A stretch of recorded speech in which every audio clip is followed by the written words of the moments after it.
Welcome back to the deep dive. We're tackling some really intense source material today. We're looking at 2 weeks, November 10th through the 21st, 2025, packed with, well, unprecedented corporate sabotage and some truly shocking personal danger.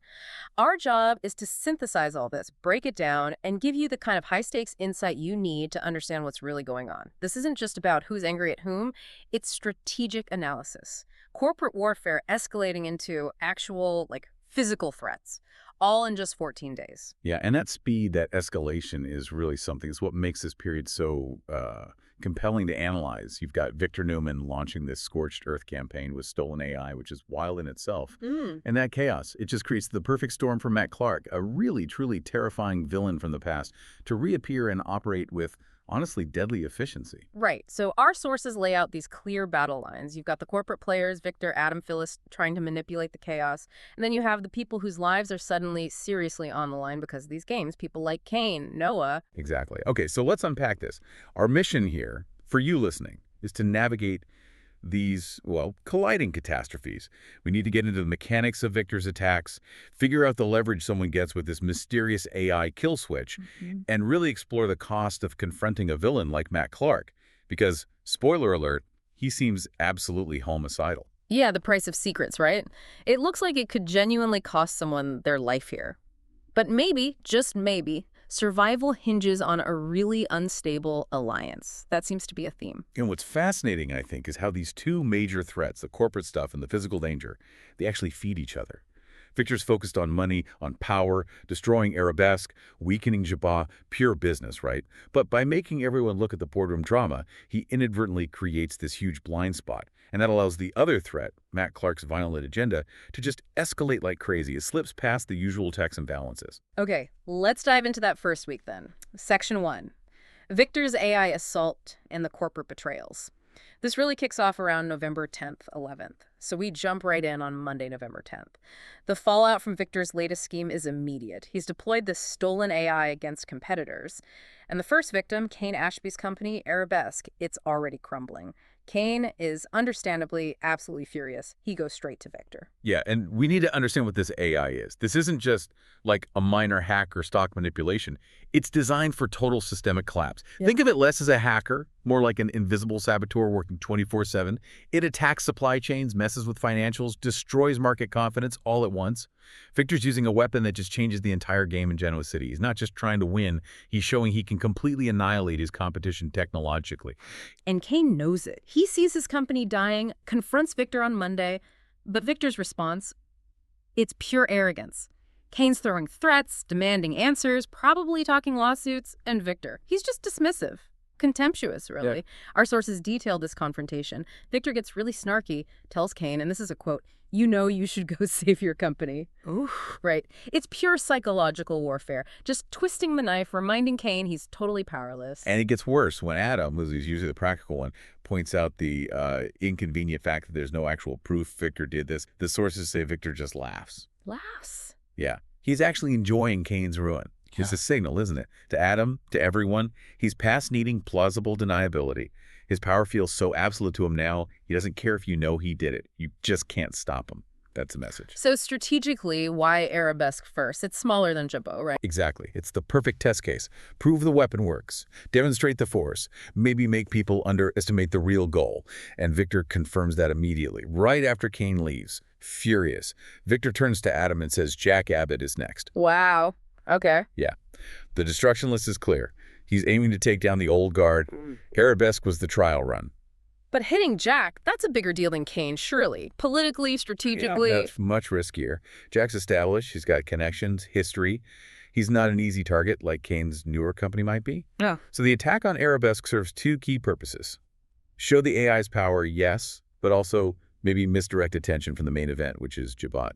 But there's a huge problem. The AI might be too effective. Kane's panicking, he's on the phone with his IT guys, and he's overheard. The news is bad, they can't activate the kill switch. Right. And that detail, the failed kill switch, that is, I think, arguably the most critical strategic point in this whole 2-week period. It means the AI is now autonomous, out of control, maybe even out of Victor's control. Ooh, interesting. It shifts things, doesn't it? From a calculated corporate hit to potentially a runaway catastrophe. Even Victor might not have planned for that. Plus, think about Kane. He's not just fighting a business problem now. He starts thinking about his own past, his own morally gray actions. He wonders if it's karma. Uh, He's paralyzed, scared, guilty. Exactly the state Victor wants his enemies in.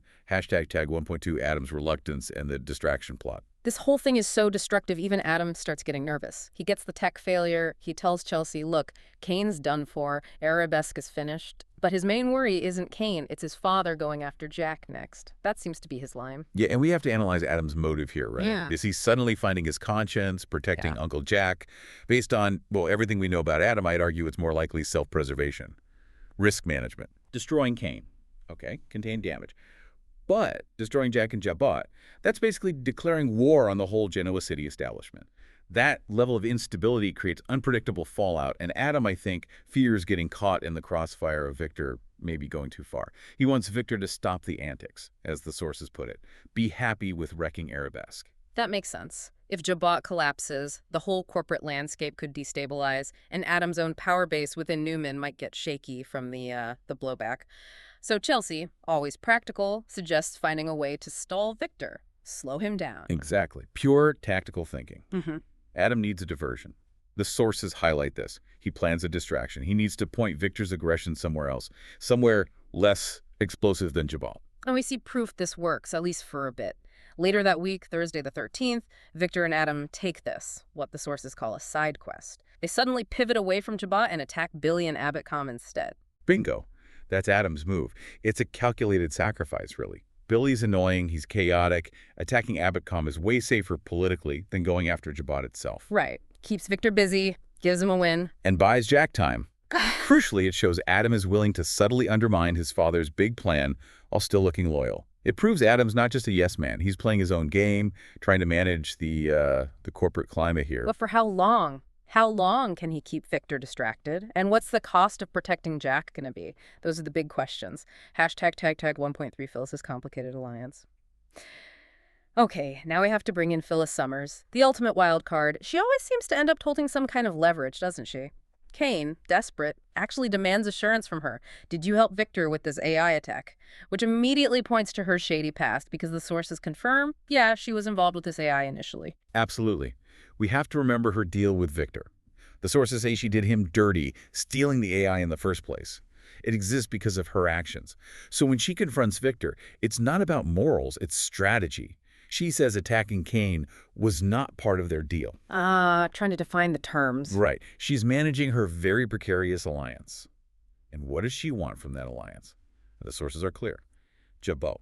That's her prize. And Victor. Does he listen? Not a chance. He slaps her down immediately, makes it crystal clear. You are not my partner. You're a contractor. You don't give orders. And he reminds her the deal was simple. You get Jabot eventually. Transactional. And then he twists the knife further, using her own history. Why do you suddenly care about Kane when you stole the AI that's ruining him? It's a total dismissal. No moral high ground for you, Phyllis. No right to question me. You cross me, you get nothing. But wait, is it just about saving face? Or is she maybe testing him, trying to push herself up from contractor to co-conspirator? If she questions the plan, maybe she gets more say. That's a sharp take. Yeah, maybe she is testing the boundaries, trying to elevate her status from expendable tool to indispensable partner. But Victor shuts it down so fast this time she doesn't get far. Still, maybe recognizing the broader danger or maybe just covering her bases, she does something interesting. She warns Billy. She warns Billy that Victor is coming for Jabot. Yeah, tries to give him a heads up. And Billy's reaction, let me guess, dismissive. Textbook Billy.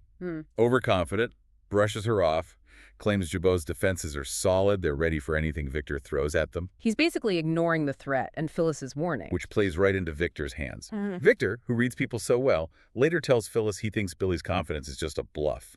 So this whole sequence just ratchets up the tension for the next week, doesn't it? Adam tried to divert, but Jabot is still firmly on Victor's radar. And the only thing that could maybe stop this runaway AI train seems to be Phyllis. Unstable, dangerous Phyllis. And maybe that kill switch. Okay, while all this corporate backstabbing and AI warfare is happening, there's another crisis brewing. And this one feels much more primal, personal, dangerous.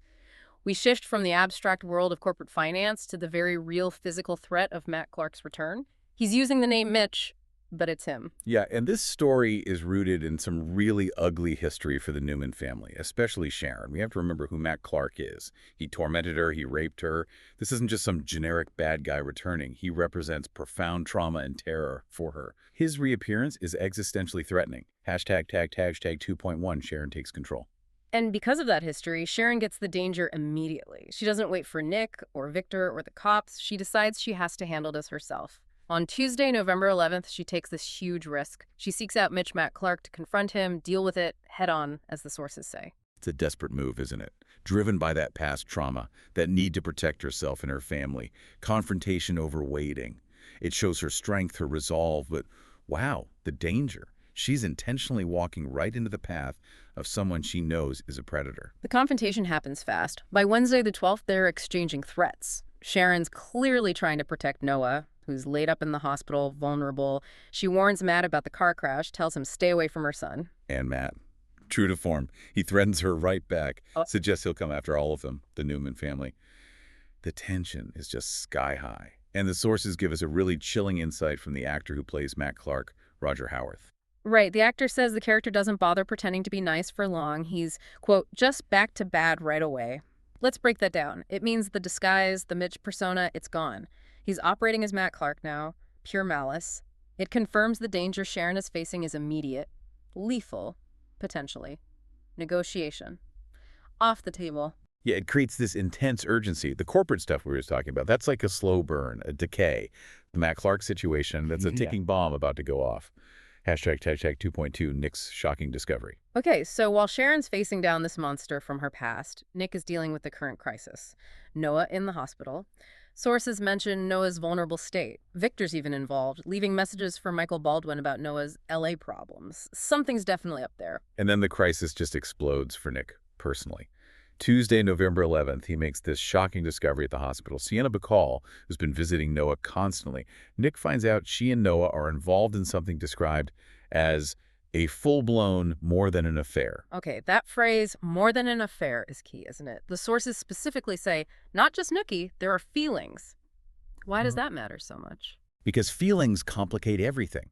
It means emotional investment. It means higher stakes, higher potential for collateral damage. A casual fling might be manageable, maybe deniable, but a serious emotional connection, especially when Sienna is married, that fundamentally changes the dynamics. The scene itself sounds intense. Nick literally walks in on them, lip-locked in the hospital room. Right after Noah tells Sienna, don't worry about anything, talk about bad timing, Nick sees it all. Yeah, the secret's out. And Nick, seeing that intimacy, he must immediately grasp the potential catastrophe here, which leads to the big reveal on Wednesday the 12th. Nick tells Sienna the truth, the ugly, ugly truth, as the sources put it, about her husband. That Mitch is actually the monster Matt Clark. Exactly. And luckily, maybe, Sienna isn't completely blindsided. The sources say she'd already started feeling something is off with Mitch. So that little bit of suspicion helps Nick convince her. She finally believes him and realizes the man she married isn't just shady, he's dangerous, a known violent criminal. Her life is instantly in danger too then. Totally. And now they connect the dots. Nick tells Sharon later, they're worried Matt Clark already knows about the affair. This reframes everything. Noah's crash. Maybe not random bad luck. Maybe not even just about Sharon. Maybe Noah was targeted because he was involved with Matt's wife. Precisely. The motive shifts. It's not just historical revenge against Sharon anymore. It's immediate, personal, violent jealousy. Wow. Okay, so Noah's love life literally put a target on his back. Seems that way. Personal betrayal leading directly to potentially lethal danger. Classic soap opera stakes, but with a really dark history attached. Hashtag 2.3 escalation of danger. No 14 and beyond. So, motive established. Yeah. Jealousy. Matt Clark isn't messing around anymore. He moves from threats to actual preparation for violence. This is where it gets really scary. He orders Detective Burrow, presumably a dirty cop, to remove the police guard posted outside Noah's hospital room. That's it. That's removing the last line of defense. It's the green light for whatever he's planning. And the sources are blunt. They suggest Matt wants to hurt or kill Noah. This isn't about intimidation anymore. It looks like attempted murder is on the table. The immediate danger peaks on Friday, November 14th. The sources use the word cornered to describe Noah's situation. Think about that. Hospital bed, vulnerable, the guard gone, and his known attacker is actively making moves. It sounds like Matt's plan is reaching its climax. Yeah, it feels incredibly immediate. And tragically, the danger isn't staying contained in that room. Looking ahead to the week of November 17th, the sources say the Matt Clark situation spirals out of control and into danger for more than one person. Hmm. Sharon, Nick, Sienna, they're all pulled into this vortex. And the feelings between Sienna and Noah, they apparently deepen. Which makes it even more urgent to get her away from Matt right now that she knows what he really is. Exactly. And think back to Victor's corporate chaos. It's created such distraction for the main power players in town, hasn't it?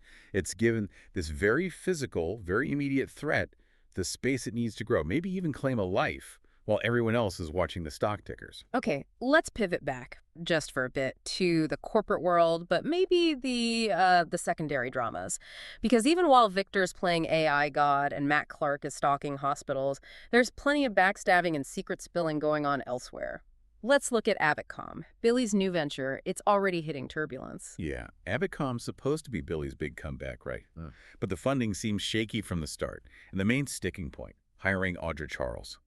Sally Spectra, who's working with Billy, tells him flat out, Jill Abbott, the main investor, is against hiring Audra. #tag 3.1, the Abitcom hiring wars. So this is a big test for Sally, right? She believes in Audra, wants to hire her anyway, basically defying the person bankrolling the whole thing. But Billy, who gets nervous when big money is involved, warns her, hey, Jill could pull the plug, kill Abitcom before it even starts. Right. So Sally's caught between backing her talent pick and keeping the company afloat financially. She comes up with a pretty smart compromise, actually. She tells Audra, look, the investor Jill is against it now, but I will hire you once we're launched, once we're stable. Audra gets it, agrees to lay low for a while, seems like a workable plan, respects Jill's power, keeps Audra in the wings. Should have worked. Should have. Yeah. But this is Billy Abbott. Wednesday, November 12th.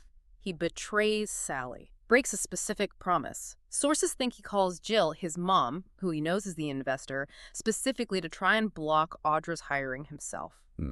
Why, why would he do that when Sally explicitly told him not to handle Jill on this? The thinking seems to be misguided protection, arrogance. Billy thinks he knows best how to manage his mother, how to save the company. He probably thinks blocking Audra now is the only way to appease Jill and guarantee the launch funds. It's Billy trying to be the hero, but by overriding Sally. And the fallout is immediate, or at least very predictable. The sources say Sally is furious with him the following week, the week of the 17th, because he did exactly what she told him not to do. He chose, what? Corporate safety over partnership. Trust. Yeah, looks like it. Classic Billy, maybe. Sacrificing the personal relationship for what he thinks is the greater business good often blows up in his face, doesn't it? #tag 3.2, Audra and Holden's dirty past. Meanwhile, Audra's having a rough time, too. Not just the hiring drama, but her past is catching up with her. She is not happy that this guy, Holden Novak, told Claire Grace Newman about their dirty past. Right. Audra's clearly worried this secret coming out could kill her Abitcom chances, or maybe worse, expose her legally. Holden defends himself. He says Claire was digging, crucial word there. She was asking too many questions. So Holden claims he threw Claire a bone, a smaller, maybe manageable secret, hoping it would stop her from finding the real dirt. Ah, so there's a bigger secret. The sources confirm that.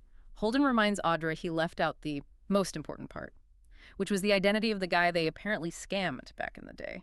Let's think about that. Dirty past. Scam. This wasn't just like petty theft, was it? Probably not. Sounds more like significant fraud. Maybe financial crimes, a big con job they pulled in L.A., something serious. And the identity of the victim is the key. Why hide that so carefully? Well, maybe the victim is powerful, maybe dangerous, maybe seeking revenge.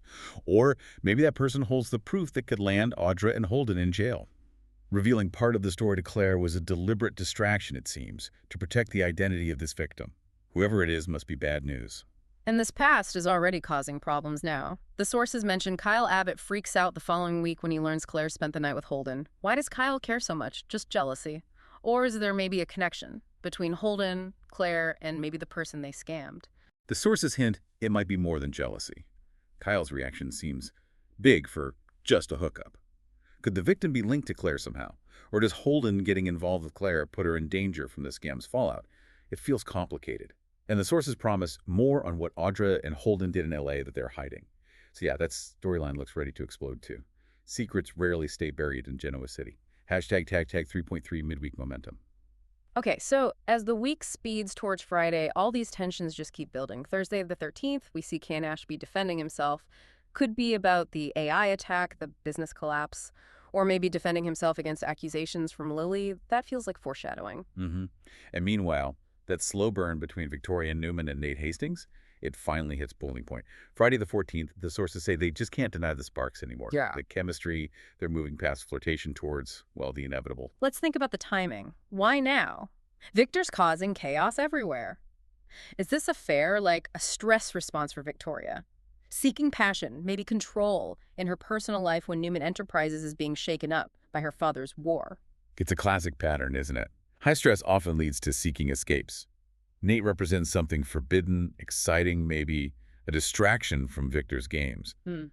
But the real bombshell that closes out the week, the sources call it a compromising position. Friday, November 14th, Lily catches Phyllis and Kane together. Okay. Compromising position. That could mean a few things, couldn't it? What does this really mean? Let's break down the possibilities. Possibility one, it's exactly what it looks like, a full-on affair. Given their history, maybe not impossible. That would just obliterate Kane and Lily for good. Okay. Possibility two. It's not romantic, but it looks bad. They're meeting secretly. Maybe Phyllis is offering help with the AI kill switch. Kane's desperate. They're close, talking intensely. Lily walks in and assumes the worst. Professionally compromising looks personally compromising. Possibility three, it's a setup. By Phyllis. Knowing Lily might be watching or even luring her there, maybe Phyllis wants to be caught with Kane to create chaos, distract Lily, or maybe gain leverage over Kane or even Victor somehow. I'm leaning towards option two, maybe. The secret meeting about the kill switch. Kane is desperate. Phyllis does love leverage. Being caught talking about that, maybe exchanging something, it would look terrible. But Lily, especially if she's already suspicious after seeing Kane defending himself earlier, she's going to jump straight to option one, isn't she? The affair. Probably. Maximum emotional damage, regardless of the actual truth. It just shows how Victor's corporate war is ripping apart personal lives all over town. Total destabilization. All right, let's look ahead to the next week, November 17th to the 21st. Everything seems poised to just spiral. Corporate crisis, personal danger, romantic betrayals, it all comes to a head. And the biggest strategic piece on the board, it seems to be Phyllis and whatever she knows or has. Hashtag 4.1, the price of the kill switch. Yeah, we come back to that AI kill switch, the one Kane's team couldn't activate.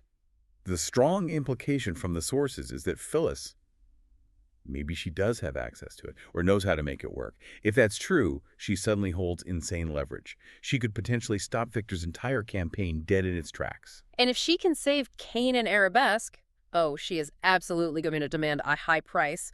We know Phyllis, what's her ultimate goal been all along? Jabot. Victor promised her Jabot.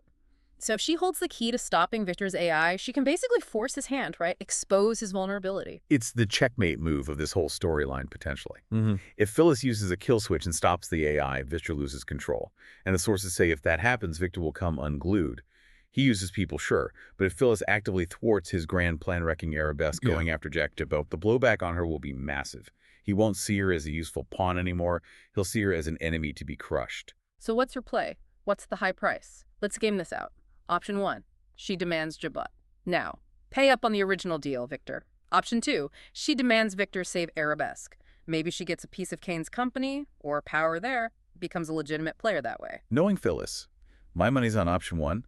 Jabot is her obsession, but she might use the threat of option two saving Kane as leverage to get option one. Think about it. If she saves Arabesque, she publicly humiliates Victor, shows everyone he's not all-powerful, his fancy AI got shut down. That public embarrassment, maybe that's the real price. Force Victor into a corner, lose face, or give me Jabot. And where's Adam in all this? He's been trying to protect Jack, ran that diversion with Billy. Does he see Phyllis's potential kill switch as his best bet now to stop Victor without having to openly defy him? Seems very likely, doesn't it? Adam might have to make a very uneasy alliance with Phyllis here. Use her leverage to achieve his goal. Aligning with Phyllis is always risky, but it might be the only way to neutralize that AI before it hits Jabot. Talk about strange bedfellows. Wow. The entire corporate war comes down to Phyllis's greed versus Victor's wrath. High stakes doesn't even begin to cover it for her. Hashtag 4.2 weddings and finalizing plans. Okay, amidst all this chaos, attempted murder, corporate backstabbing, there is one moment of, well, planned normalcy. Or at least ceremony. A wedding. Okay. Thursday, November 13th, Christine Cricket Blair and Danny Romalotti are finalizing their wedding plans. Yeah, it's a fascinating contrast, isn't it? All the darkness and scheming and then this big traditional Genoa City wedding. It's a symbol of stability, maybe. Commitment, right when everything else is falling And apart. we get a fun detail. Jai Rodriguez is back as Pietro, the party planner. Oh, Pietro. Right, so we know this wedding is going to be fabulous, probably over the top. Adds another layer of drama, doesn't it? Absolutely. The wedding itself is set for Friday, November 21st, and apparently carries over into Monday the 24th. Can you imagine the reception? All these characters, Victor, Jack, Adam, Phyllis, maybe even Kane and Lily, all in the same room, smiling for the cameras, knowing about the kill switch, knowing Noah's in danger. The tension under that glittering surface must be incredible. It's perfect soap opera staging. Yeah. And one last little note from the sources. Daniel Romalotti and Tessa Porter are seen just hanging out at Crimson Lights on Friday the 14th. Maybe just a quiet moment, or maybe hinting that the wedding stirs up other old feelings or connections too. Hashtag tag outro. Okay, let's try and wrap our heads around this. We have dissected a seriously explosive 2 weeks here. Two huge forces seem to be tearing Genoa City apart right now. First, Victor's AI attack, sophisticated, potentially uncontrollable corporate destruction aimed at Arabesque and Jabot. And second, that deeply personal life-and-death situation with Matt Clark returning, bringing all that trauma back, and now cornering Noah in the hospital. Yeah, and the key takeaway for me is just how dangerously unstable things have become because of Victor's methods. His power seems absolute, but it's tied to this AI he might not fully control. And its key alliances, Phyllis and Adam, they're frayed, seriously frayed. Adam's actively maneuvering against him behind the scenes. And Phyllis, she's suddenly holding this potential kill switch. She could become Victor's biggest threat overnight, depending on what she demands. And at the same time, all the personal relationships are just imploding, aren't they? Billy betraying Sally, Nick shattering Sienna's world to protect Noah, Lily catching Kane and Phyllis in that situation. The financial damage is huge, but the emotional wreckage might be even worse. And all that chaos provides the perfect cover for someone like Matt Clark to make a violent move. Exactly. Which leads us to our final thought, something for you to chew on. Victor told Phyllis she will get Jabot. That was the deal. Now she holds this incredible leverage with the AI kill switch. So what's her ultimate play? Does she demand Jabot now, fulfilling her own ambition? Or does she demand Victor save Kane's company? Yeah. Publicly humiliating Victor, exposing his vulnerability, maybe gaining Kane as a powerful, grateful ally. What's more valuable to Phyllis in that moment? Her original prize, or the satisfaction of bringing Victor Newman down a peg? The cost of saving one company could literally be the destruction of another.